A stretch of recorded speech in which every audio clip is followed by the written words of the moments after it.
Kua nui taku piki I nei arawhata I te tau nei, nui kē atu ki taku I pirangi ai. Pakaru mai ana I te haunga o te raupatu. He whare nāna te rākau I hanga ki te patu I toku iwi.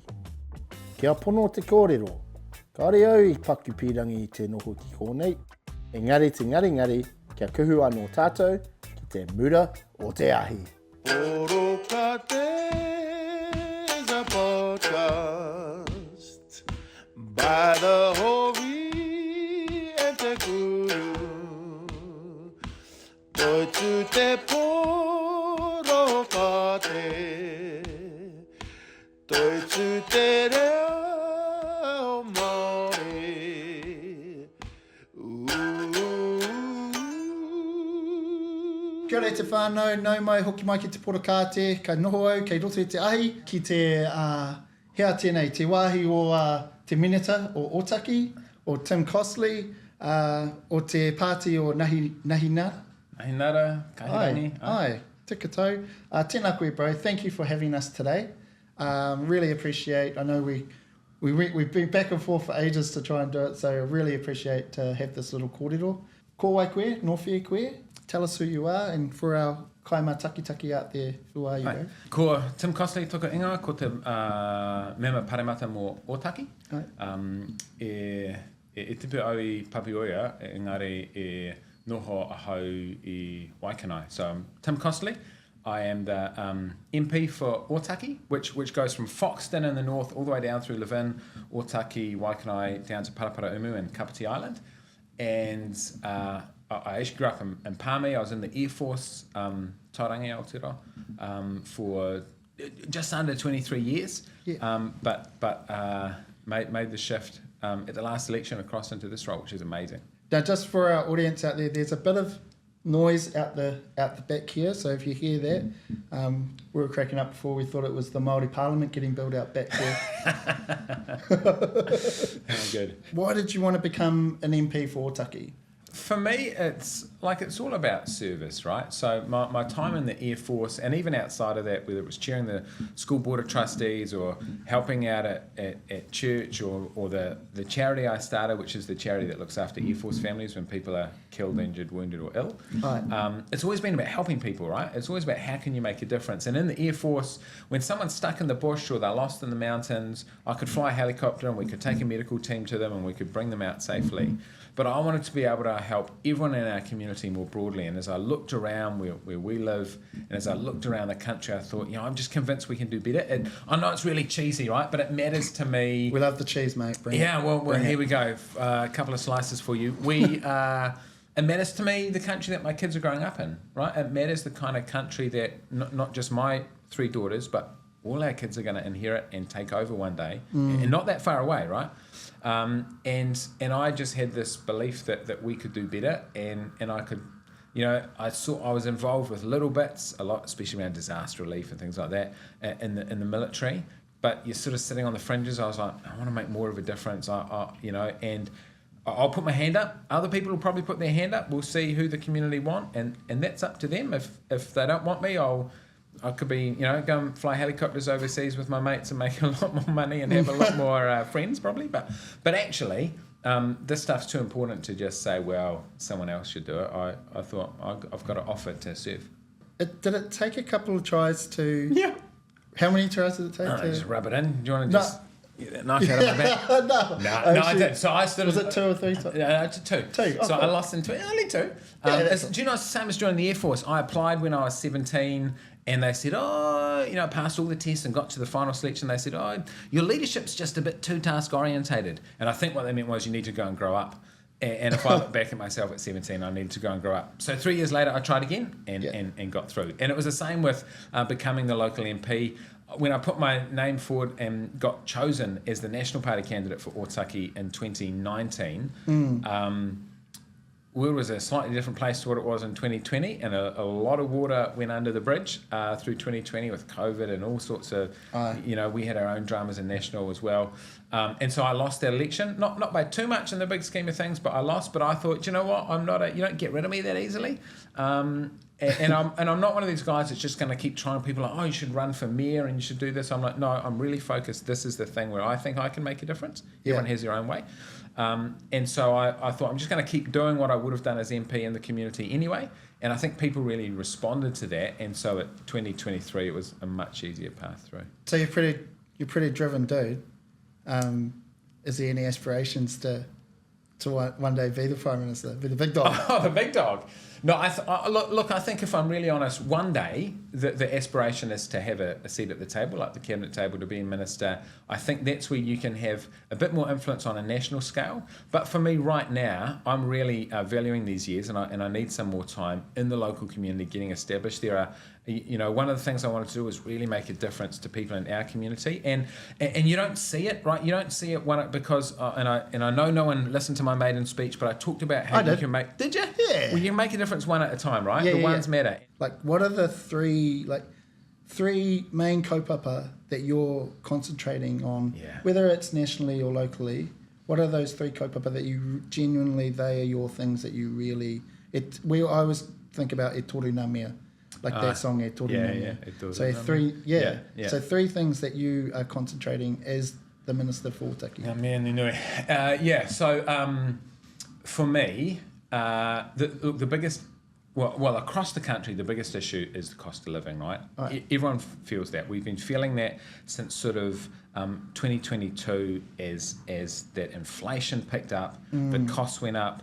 I was looking at petrol prices just the other day. They were racing up 22, 23. They've actually stayed flat or almost dropped a little bit the last couple of years, which is great. But it's not petrol, it's electricity as well, and it's groceries. And, you have little wins. Last year, fruit and veggies dropped a bit, but now butter's gone up. And, so we're Butter's like $18. It's crazy, right? Absolutely crazy. And part of that vicious double-edged sword is that our exports are doing really well now. We're bringing lots more money into the country, which was one of our key aims, right? Because more money means more doctors, nurses, teachers, more opportunities for local families. We need to pay for the services that families in Otaki need. But because that butter is selling for more overseas and we're getting more, it also pushes the price up in New Zealand, right? So it is tough, and it is the number one issue that we are focused on as a government. Right. So I guess I just say this in the context, I'll talk about three local things, but everyone, of course, is focused on wanting to make life more affordable, and that's everything we're doing. As met with the Prime Minister this morning, number one, cost of living. How can we make improvements? What did you think about the bill that Rawiri Waititi brought in about taking GST out of Kai? Yeah, and someone came and talked to me yesterday about that, and actually a National Party event. So it's people all across the spectrum talk about this. Because it got voted down, eh?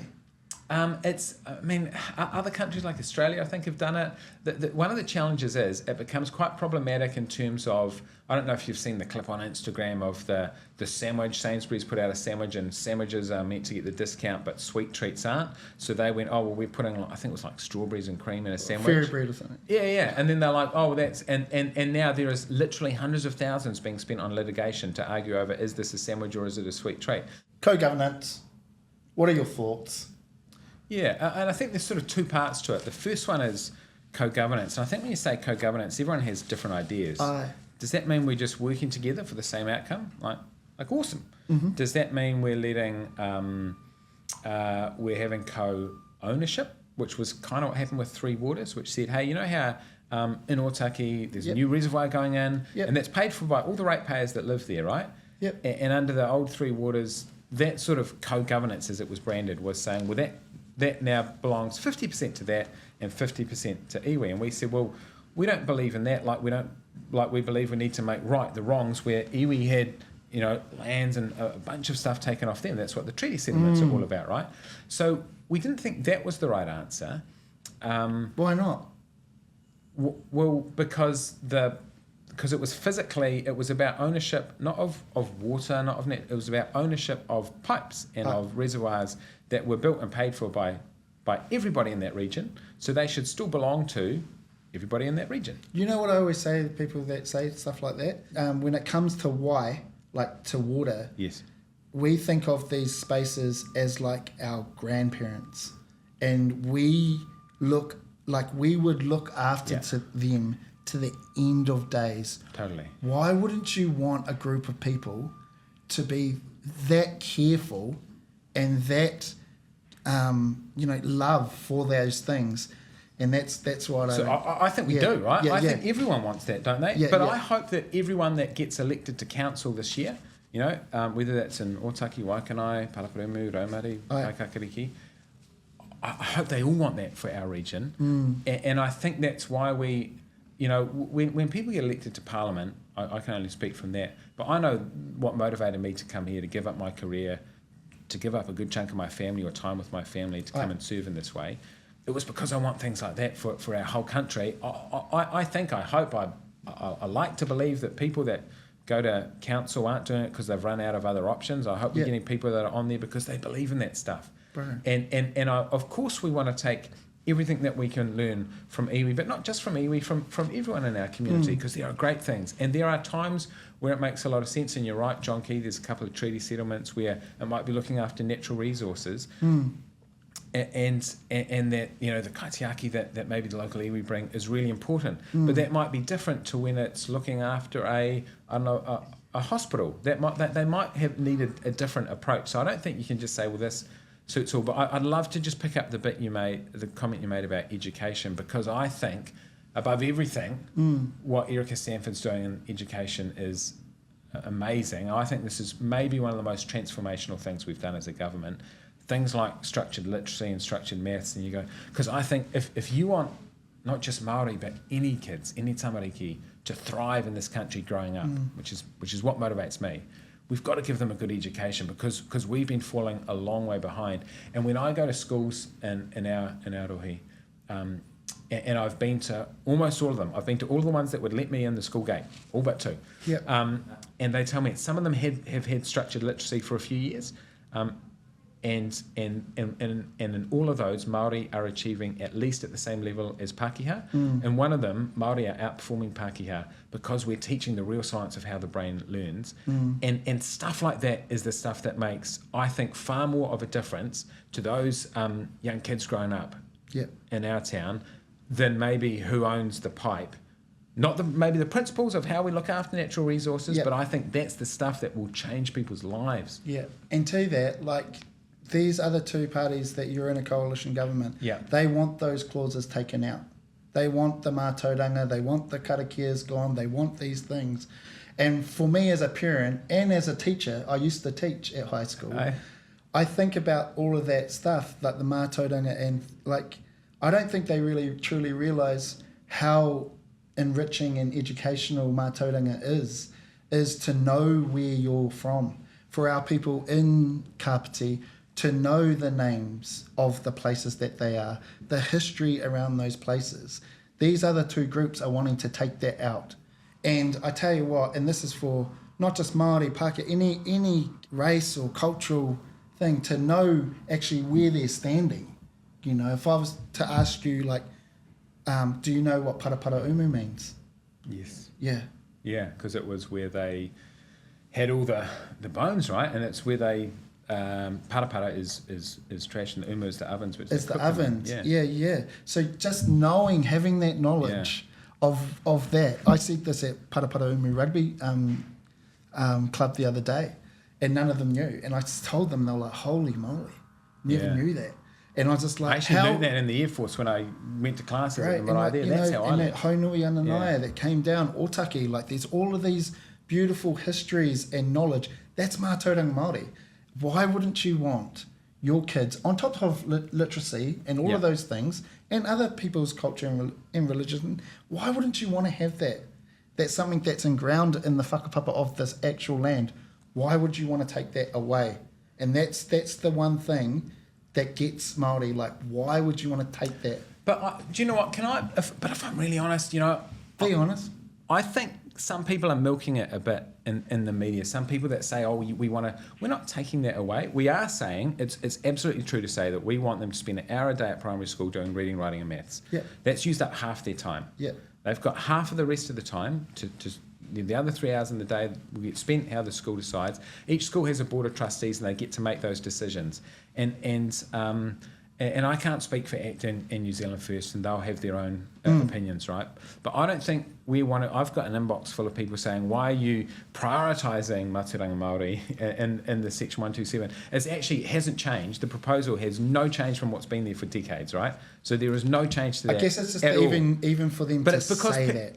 But we're not saying that, right? But that is what they're putting out there. Look, then this is part of our messy democracy in New Zealand, right? Since we went to MMP, it gets more people in, it gets broader representation, but it gets some messy views. Yep. And you know, when you think of when it was Labour, New Zealand First, Greens, there was stuff in there that they didn't agree with each other, and we certainly didn't agree with. Yep. Now every party, we need more people to vote for National, because then we just do the stuff that we believe in. But in the meantime, the way it works is that you get three parties, and roughly in proportion, they get to bring their ideas to the table, and there's some stuff that we didn't agree with, Treaty Principles Bill. There's other stuff that we will agree with, wanting to reform RMA, and you know, so we, it will be a bit messy. Yeah. But I tell you what's a lot messier is when you don't have democracy. So, it's uncomfortable, but this is, I guess, how I think, I still like to think that despite the noise of maybe the last year or so, I genuinely believe in the Eden Park theory, that actually deep down we're pretty united. We don't realise maybe how good we are at relating across cultures in New Zealand, but take us overseas and you'll see just how amazing Kiwis are. And I think that unites us is bigger than that divides us, and we'll get through this. It might feel a bit messy, but I think genuinely for our kids, which is why I'm here, there's a great future and a lot of hope. I guess what the problem is, though, bro, is that you're in a coalition government. Sure. That you have two other parties that are trying to take co-governance and the beautiful things like that. They're trying to look at that and take things like that out. Like when you look at, you were talking about, what's the minister? Erica Stanford. And this whole kōrero around the education bill and taking bits of treaty clauses out of that gives mana to having waiata, having mātauranga Māori, having these karakia within our education system, and taking that stuff out, where I just talked about how celebrating, like how awesome that was, having mātauranga, having haka, having all of these things is a beautiful thing that needs to be e whakamana e rā mea. Like the treaty is something that everyone should be so proud of.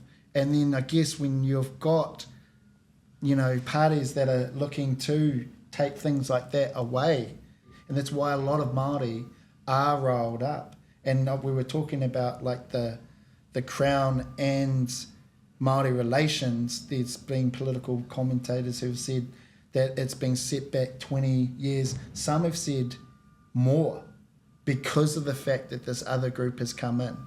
Sweet, bro, we're going to jam into the election. Oh, yeah. It's coming up, 2026. Yep. Are you running again? Yep. You are running sure. again? But it'll be, the seat will be called Kāpiti instead of Otaki. Oh, it's the Kāpiti seat. Yeah. So it's starting from Otaki.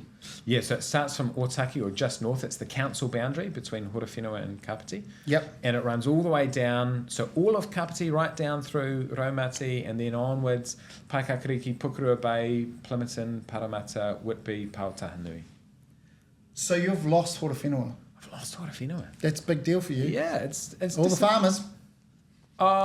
All the future. 25,000 people that you just talked about. Yeah, but and the road and all the growth that's coming away, we've worked really hard to bring some exciting things to that region. I think it's got a great future. I think the region's going to take off, and it stretches down to.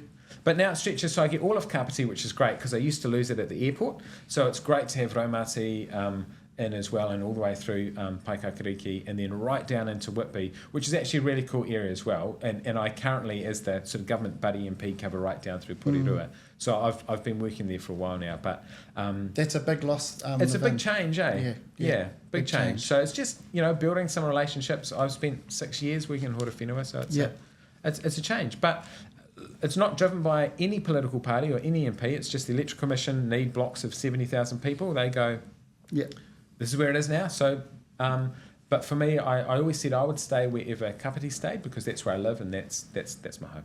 Ka pai. What if I told you that I may have been approached to run against you? Well, someone's going to run against me. It may as well be someone I like. like when you look at it with Levin going and then pushing it down, Yeah. like, I'll be honest, I reckon I could take you. Okay. Well, let's go. It's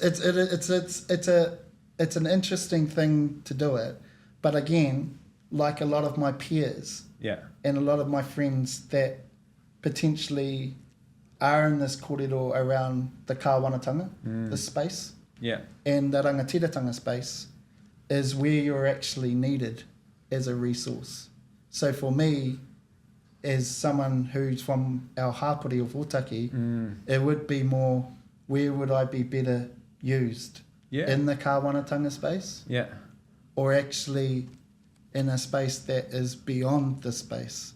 So that's the kōrero that I've had to chat What with I'd say to you and to anyone that was thinking about this is it's an amazing privilege to serve our community and our region in this way. Right. Whoever it is, and one day it won't be me, and one day it will change. I'm hoping it's a few more years, but maybe you'll change that plan for me. But I just want to make sure there are good people who are motivated by seeing better things come to our community and to our region. Aye. And anyone who's got that motivation, look, it's a great and a noble thing to do. There are real costs to it, and it brings a lot of pressures and challenges Let's as well. talk about those costs, bro. Like whānau-wise, like Yeah, big. let's talk about that. How's it been? Like actually, like Jen, like I think I'm still learning. I'm still learning. I find it really. I know that the only thing that the day that you take me out will be the only people that will be sitting at home waiting for me will be my family, right? yeah, And all the people that say, "Oh, you're doing a great job, Tim, and thanks for fixing the road and getting those changes in and sorting out health and doing all of that." They won't be there for me. It will just be my family. So of course you should prioritise them. But it's also really hard when someone says, "But I want to meet with you to talk about this," or "I want to meet for this," or "Can you come to this event and that event?" because you're a bit of a grinder, eh, bro? Like you do the yards. I think it's important. I don't know how you could do this job and not be really present and connected.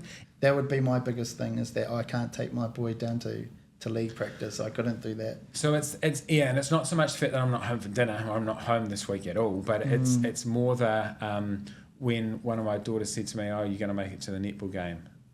"Sorry, darling, I'm going to this." "Oh, but you missed the last three." But I also miss stuff with the Air Force. In fairness, my youngest daughter will remind everyone that I think it took until about age 10 to the point that I'd actually made it to half of her birthdays. And so I've missed a lot of birthdays, I've missed a few Christmases, and I missed a lot of time with the family now. The thing that motivates me is the fact that we could be making the country better for them in the long run. But it's I believe in servant leadership, sacrificial leadership. It's doing good things, but it comes at a cost. Yeah. Well, maybe I might see you next year, bro. Yeah. Whoever wins get can out buy on the the other hustling. the beer, eh? Okay. Is it an agreement? I'm in.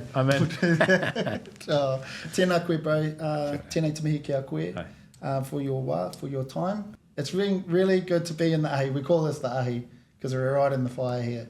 And to listen to your whakaaro. Tēnei te mihi ki a koe, bro. Yeah, kia ora. Thank you. Yeah, Cheers. great. Kia ora. Ka kite whānau, that was our final porokate for this season, and we hope to see you next season. We'll probably have a few more lovely discussions with some politicians in here. You might be one of them. Oh, maybe. Could be. Toi tū te Porokate. Toi tū te porokate.